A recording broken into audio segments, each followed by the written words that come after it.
Oh,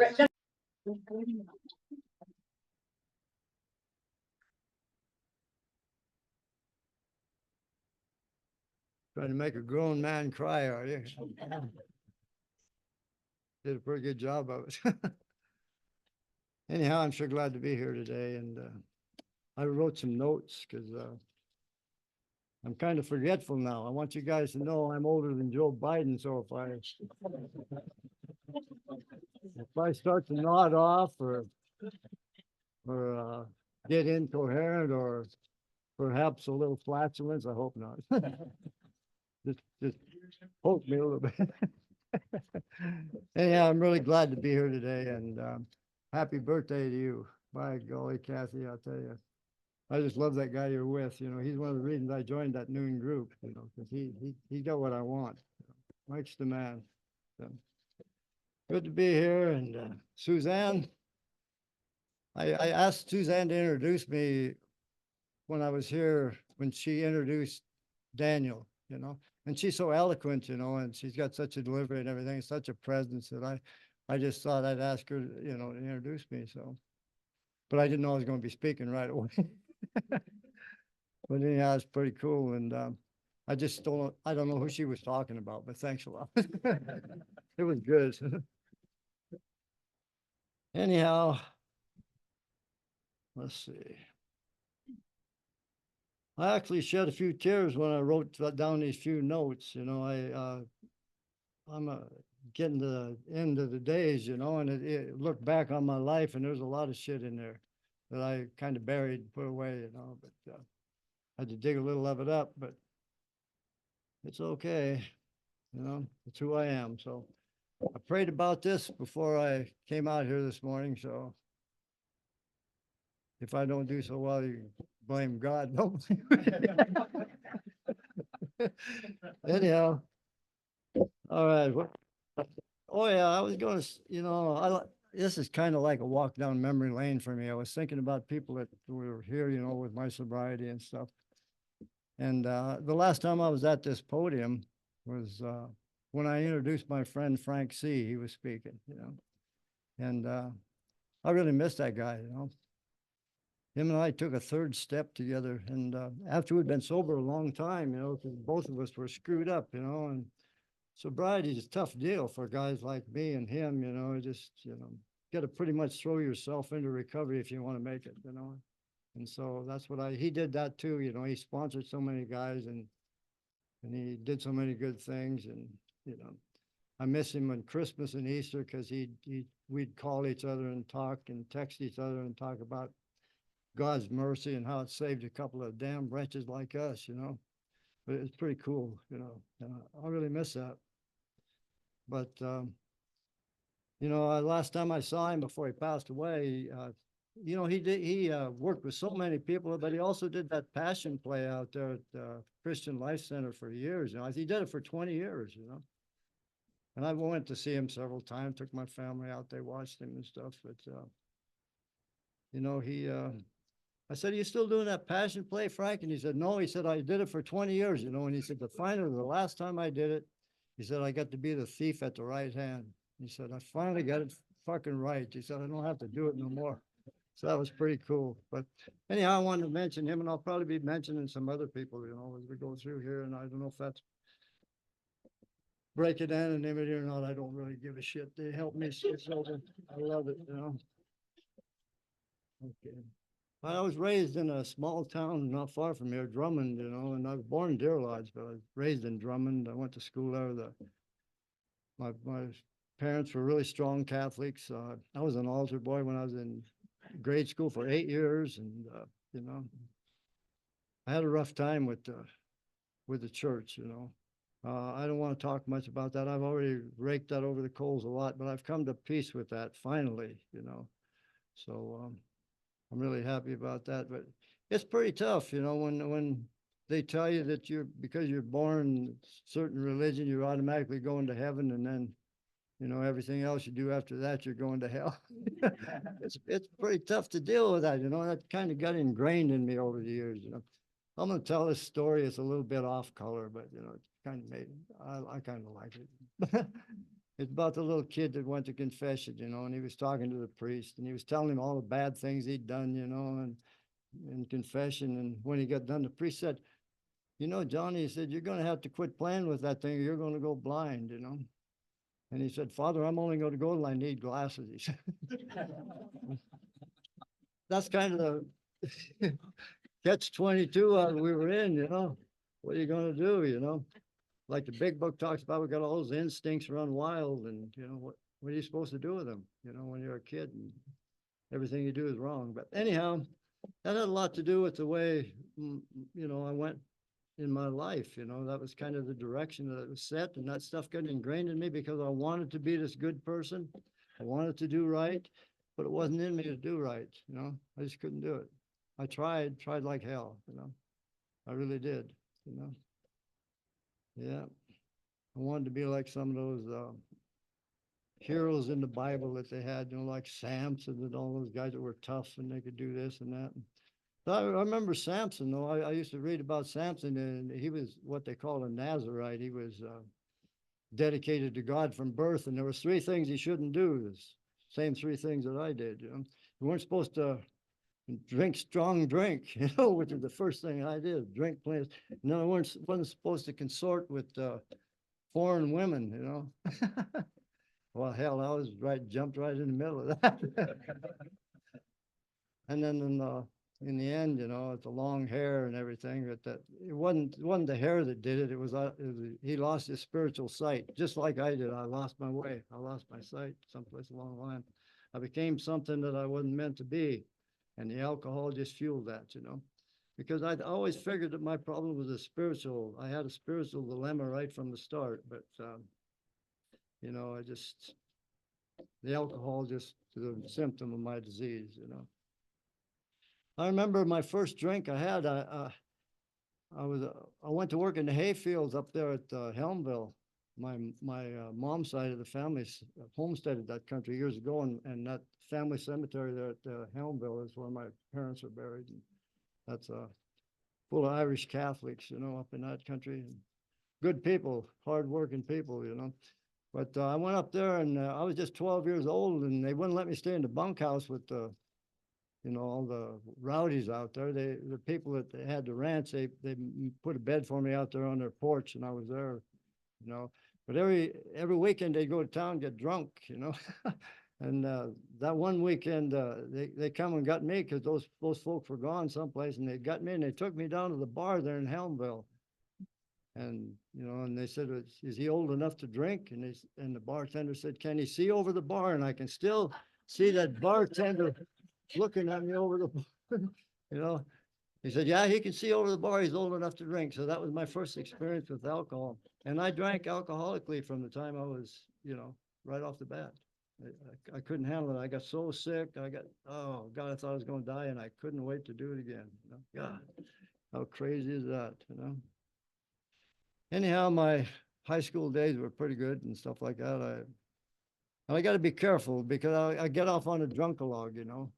The last time I spoke here, I didn't think I had enough material to even get through it, you know. Shit, I didn't get past my fourth wife, you know. So I got to be careful I don't get caught up in too many different things here, you know. But anyhow, I played basketball, you know, and I was a really good student. I was valedictorian in the 8th grade, and I played on the only state championship basketball team that Drummond had. And my long jump record, by the way, is probably the longest. I don't know, must be one of the longest records in the state. It's been there since 1959. You know, it's over 60. I think it's 65 years this year. Nobody broke it. So. And I was kind of proud of that because sports in those days, it wasn't a big deal, you know. If you weren't working and making money, you're just wasting your time, you know, by doing sports and stuff. So, but I was proud of that record. It stood because you know, they wouldn't, my folks actually couldn't afford to get me any track shoes or anything like that. So I had to jump in old Converse high top tennis shoes. Hell, and those things weighed 5 pounds apiece, you know.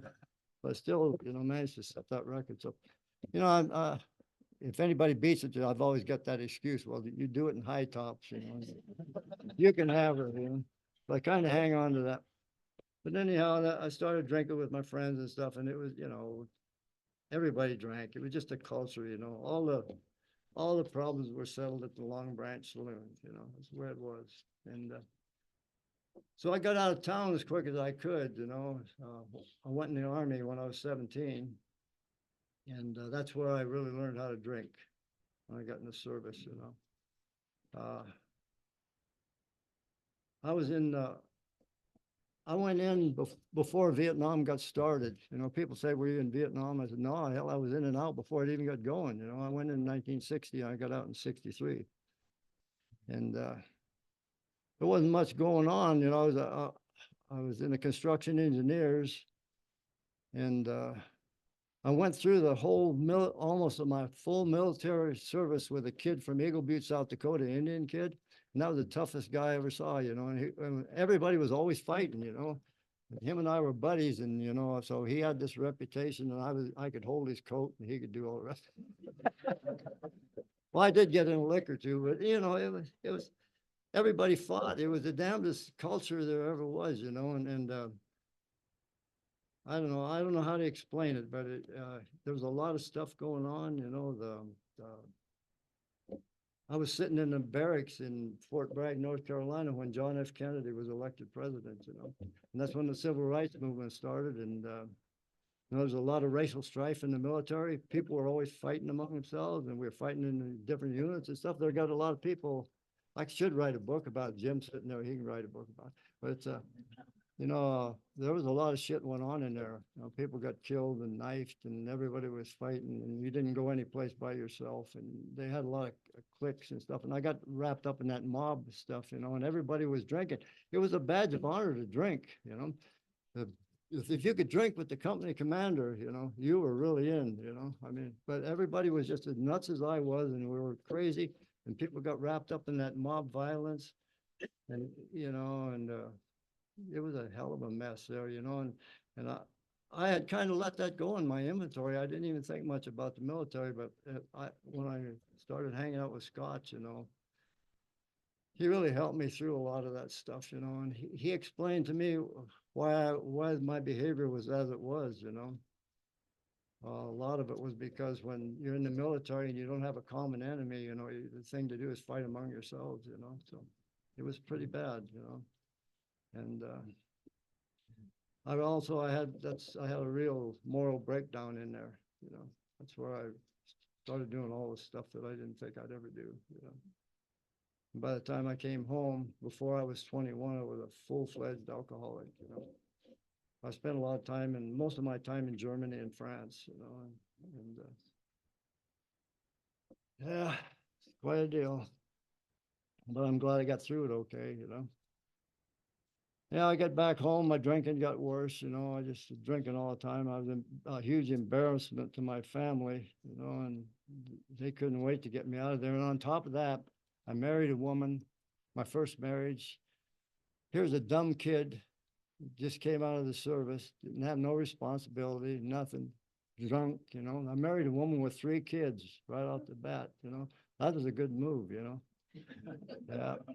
And not only that, I adopted all 3 kids, you know, and then we had one ourselves. So I ended up with 4 children, and shit, I couldn't even hardly hold a job, you know. But, you know, we make a lot of mistakes when we're drinking, but I wouldn't call it a mistake because I made a lot of mistakes, but I've led a kind of a charmed life because my mistakes all basically turned into pretty good things, you know. I mean, I don't know how it happened, you know, but everybody still loves me for some reason. I don't know why the hell that is. It doesn't make no sense to me. But it's just like I had my higher power was putting people in different places that helped me along, you know. I mean, shit, I don't know. I don't know how to explain it. But then I married her, you know, and I worked several different jobs. But I did take an inventory of my jobs, you know, and the longest job I ever held in my life, and this is no shit, was my 3 years in the military. I mean, I never worked a job. That was my longest job. Yeah. I was really irresponsible, but I worked at the Berkeley Pit in Butte for a while. I worked underground in Garrison. They used to have the phosphate mines at Garrison. I worked underground there, you know, for quite a while actually. And I worked at the sawmill in Deer Lodge when they were on strike at the pit. So, you know, I had a lot of different jobs. Always a hard worker. It just, they used to hire me. They'd say, well, he might only be here for 2 weeks, but at least we're going to get 2 weeks work out of him, you know, before he leaves. So I always had a job, but I never stayed very long. You know, I just didn't have that staying power for that responsibility, you know. But during that time, that was when one of those incidents that Suzanne was talking about, you know, where I was in the bar and I must have been talking when I should have been listening, you know. And I got sucker punched and knocked off the bar stool, kicked in the head, you know, kicked the shit out of me and drug me out and out of the bar. And there's the old road used to run right by the bar, and they just threw me out there in the street. And there was some kids across the street and sitting there in the car, some high school kids. And they said when my head hit the sidewalk or hit the pavement, it was just like a gun went off. It was that bad, you know. But they picked me up and took me to the hospital. And like I say, I lived a charmed life. There was nothing wrong with me. I didn't lose a tooth or nothing. I had a little bitty patch cut out of the top of my head of the hair, and they stitched it up. And I went right back to the bar the next day. And I walked in there, and the people were so, 3 people actually turned white. I thought they were going to pass out. They thought I was dead, you know, and I walked in there and I had to go back to the scene of the crime. I couldn't help it, you know. But that's the kind of a deal it was. But then the guy that did it, you know, they originally sucker punched me. I went up to his house and I had my gun with me. I was going to kill him, you know. I went up there and he was sitting on his porch and he was crying, you know. I walked up to him and he was crying and he apologized and everything, you know, and I didn't believe that he did that, you know. But he was so sorry that he did what he did. And we ended up working together in the mine underground, you know, together. And we became pretty good friends, actually. And then later on, he died early in life from a heart attack. But you just never know what the hell is going to happen, you know.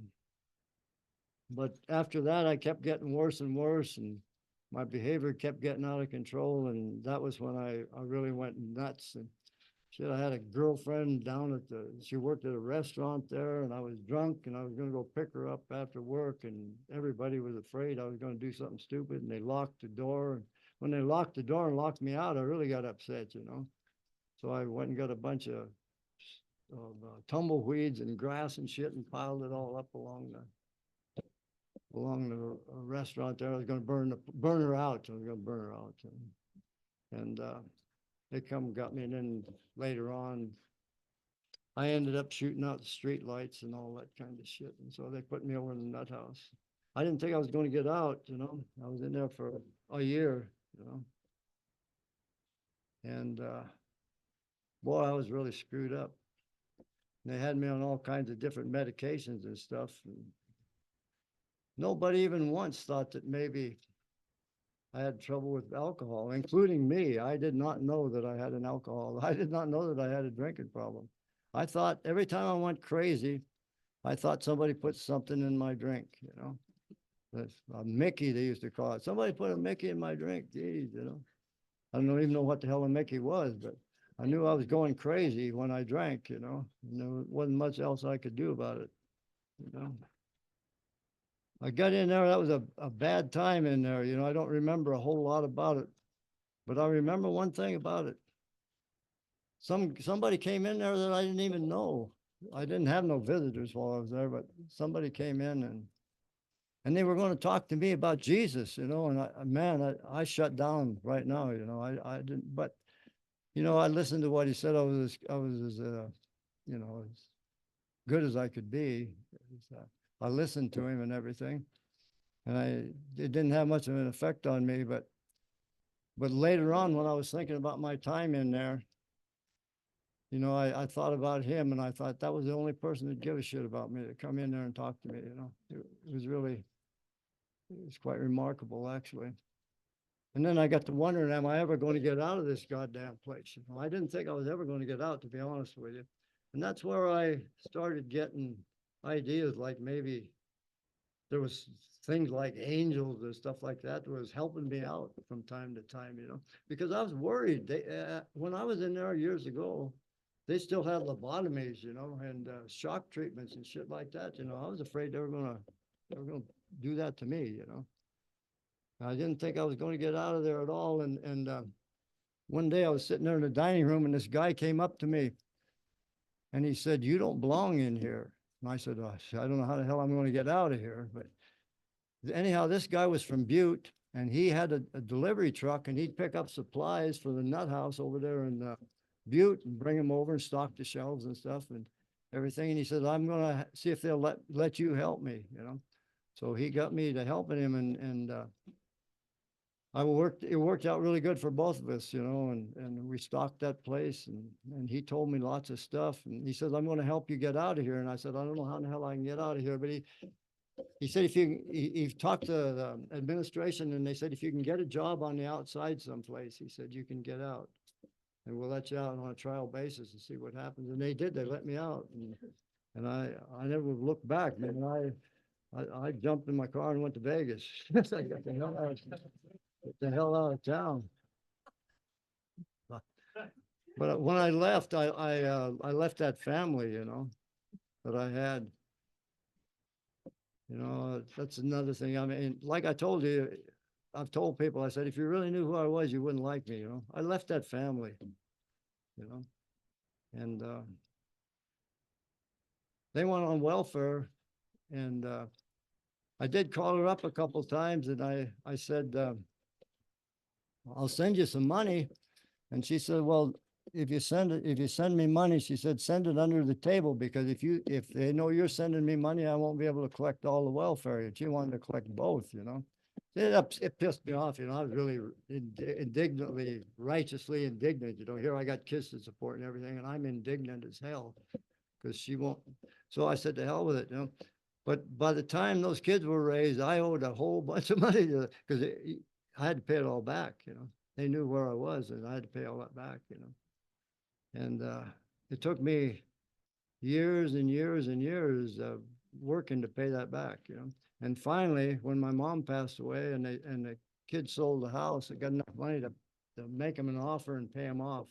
But I paid that off. So, I'm a deadbeat, but I paid the son of a bitch off, And I'll be the first one to admit that I was a deadbeat. But it's hard when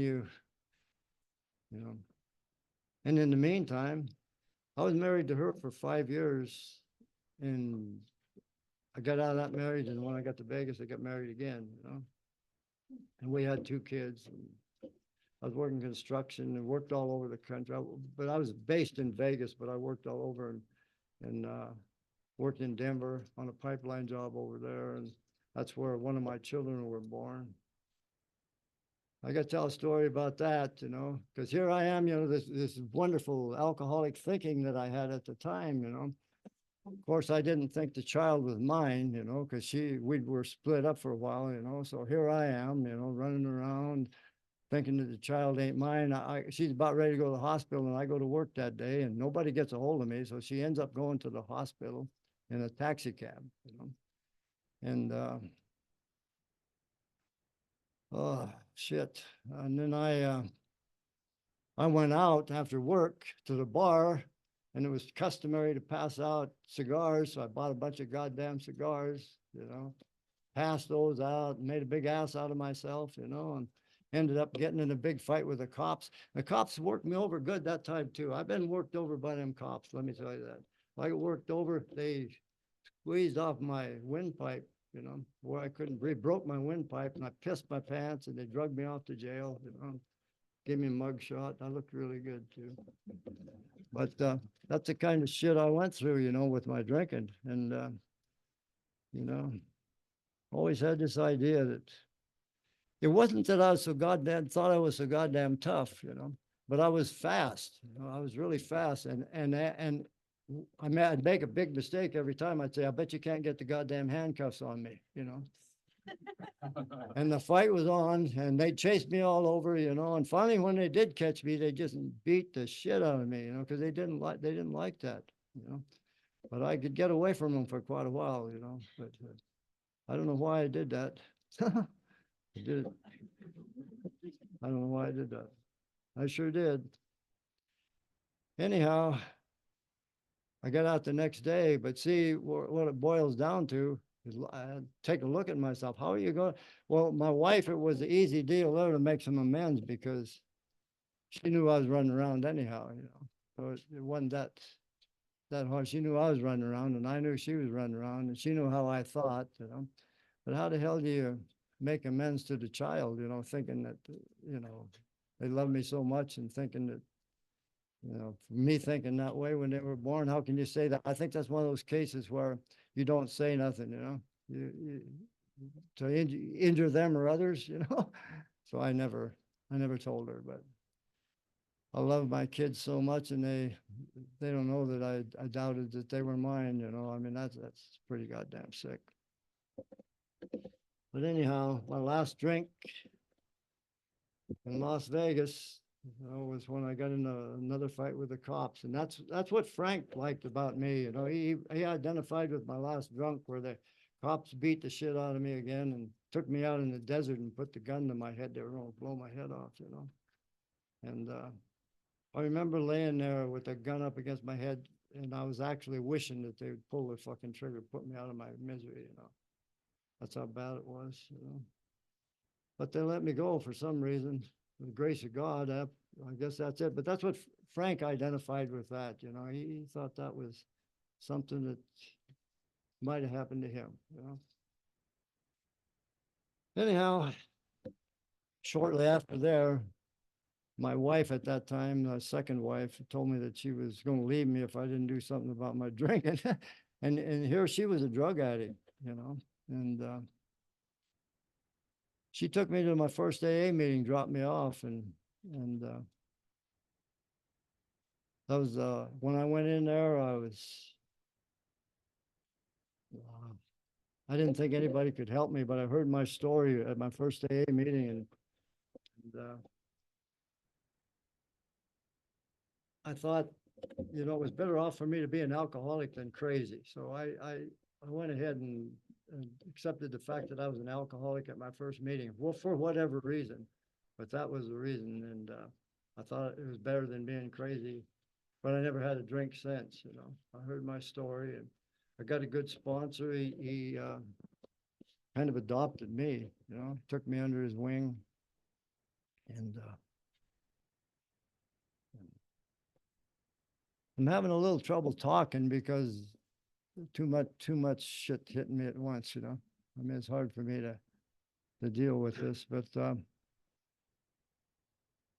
anyhow, Vern, his name was Vern Tyson, and he took me over to this club was between two strip joints in North Las Vegas, you know, the old Palomino Club and the Lariat Club, and right across the street from Jerry's Nugget. And after the meetings at night, we used to go over to Jerry's Nugget and we'd sit there and drink coffee and play Keno and flirt with the Keno runners and the waitresses and stuff, and just had a hell of a time. And the first time I ever saw that you could have fun, you know, sober.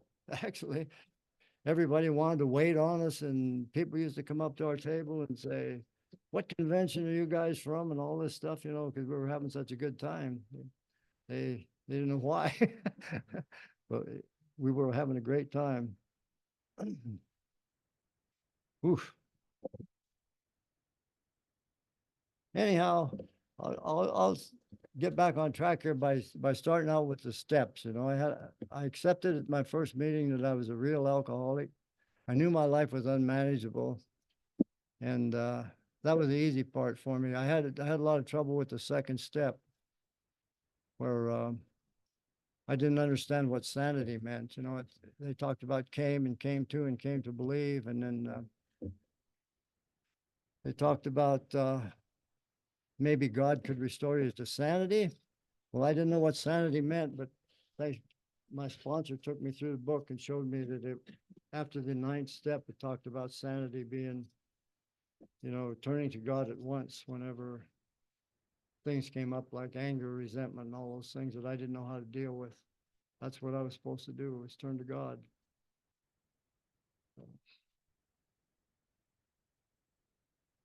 He helped me get my foot off my neck my sponsor, and teach me that I wasn't a bad person trying to get good, but that I was a sick person trying to get well.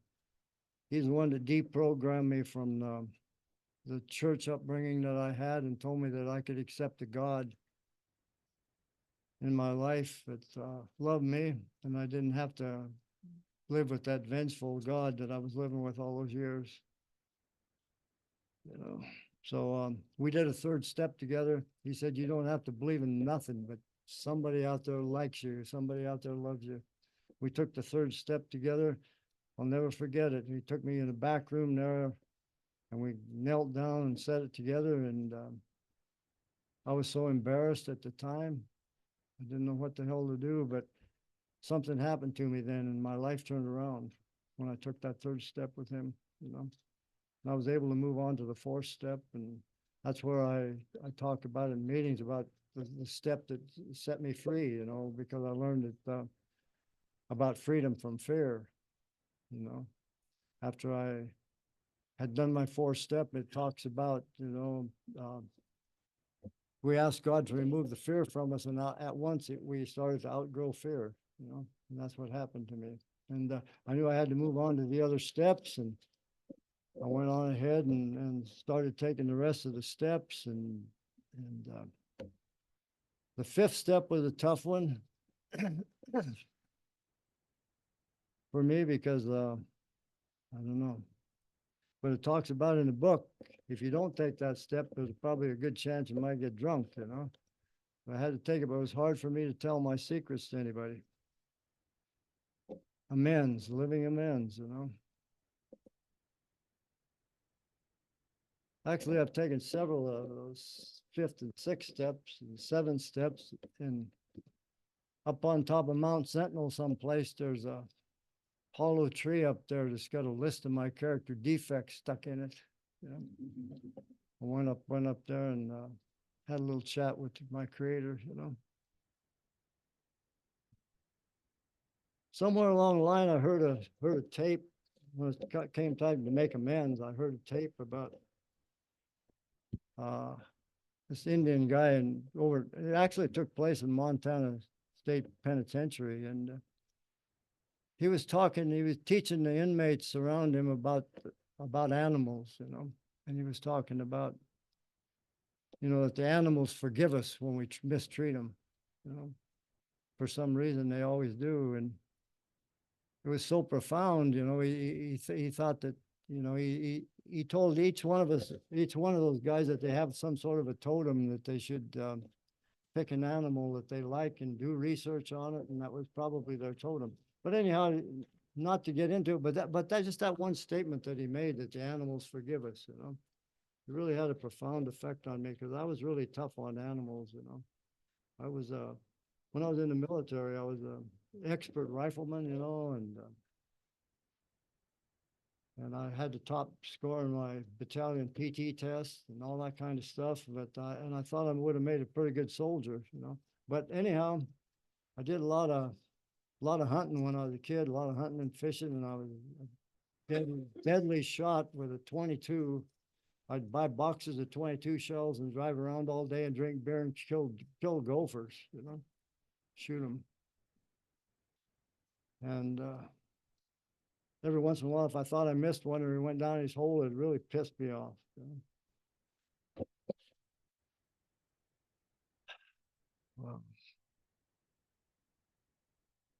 Anyhow, I decided I was going to make amends to the animals, and I became a vegetarian, and I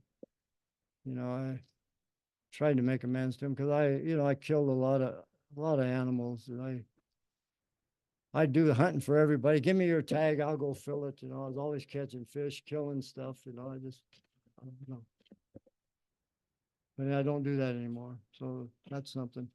But anyhow, I had other amends to make, and you know, like I talked about with my wife and stuff. And the worst thing I ever did in my life, though, in my sobriety or in my drinking or in my sobriety or ever, because I actually did this in sobriety. On my third marriage,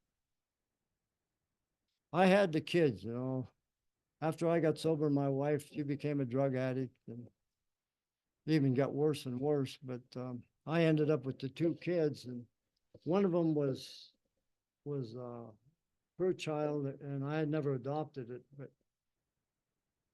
you know, this woman that I met didn't want to have any kids around, you know, so I let this kid go into the foster care system, if you can imagine that. I mean, that's pretty fucking low. How do you get lower than that, you know? But anyhow, she got out of it okay. She did a lot better probably in there than she would have with me, but she ended up in Orofino, Idaho, and she was taking tours through the Dvorak Dam over there, and I went to see her, and I told her how sorry I was, and I kept making amends to her. And there's some things you do, well, I don't know about anybody else, but me, there's spiritual violations, you know, that I couldn't get past. You hurt somebody so bad, you know, money things and shit like that, or physical injury or stuff like that. You can, the easy for me to deal with it. That spiritual violation, you know. And I said, I'll do anything to make it up to you, you know. And she said, well, I want you to be at my high school graduation. So I went to her graduation. That was in Orofino at the Orofino Maniacs. I'll still remember it. Maniacs, what a name, huh? But anyhow, I went to her graduation, and she said she wanted me to give her away at marriage, you know, and I was able to do that twice. So she got married. So that helped. Well, we're good friends today, but you know, I kept trying to make amends to her. I said, God, I'm so sorry, you know, because it left a hole in my heart, you know, and I was trying to make amends to her. And here a while back, even I said, God damn, I'm so sorry about it. I said, if I had it all, she said, shut the fuck up. I'm so tired of hearing that shit. So, I guess it worked out all right. So. But I try not to make living amends, you know, to people. I know my track record's really bad, you know, and I know if it wasn't for the grace of God that I wouldn't be here today, you know, and I know that. So I just, I try to make some living. I want to mention there was a couple of people that I met in my life that I wanted to throw in a plug for. Some of you might remember Al Lean. Do you remember little Al? You know? Okay. When my wife killed herself, you know, it was to me. That was my second wife, you know, the one that from Vegas, and I went out on the river, and I was just so upset inside. I started throwing rocks up in the air like I was trying to hit God in the ass with a rock. I just went crazy, you know, and I kept throwing rocks up in the air. And then I got to the point I was totally exhausted, you know, and I collapsed on the bank there. But later on, I used to go to coffee down there at the Catalyst there in Missoula, and I run into Al down there. Al was a funny little guy. He used to pack around a pink elephant all the time. He was in psychology or something. It was the damnedest thing I ever saw, you know. He'd go to meetings with that little pink elephant with him, you know. But he was, and he had at one time kicked the windows out of the KC Hall when he was pissed off, you know. But he was a funny little guy. But anyhow, I'm running into him down there at the Catalyst, and I told him about that, and he said, you know, I took my 270 out. He said, I tried to kill him too. He said, I tried to shoot God. He said, I even reloaded. It didn't do me no good, you know. But anyhow, that was coming from him. That was the funniest thing, you know. But him and I we got to be pretty good friends over the years, you know, and we'd sit there together, and he was going through a lot of stuff. His wife was really sick, and she was dying, and we'd talk, you know, and I was going through a lot of financial problems and stuff, and I'd bitch about my finances and all that stuff. One day I met him there for coffee. He had $25,000 on him, you know. And he said, you know, he said, I inherited a lot of money, you know, and he said, I played the stock market. He said, I made quite a bit of money on the stock market. He said, and I know you're having a lot of financial trouble. He said, I want you to take this $25,000. You know?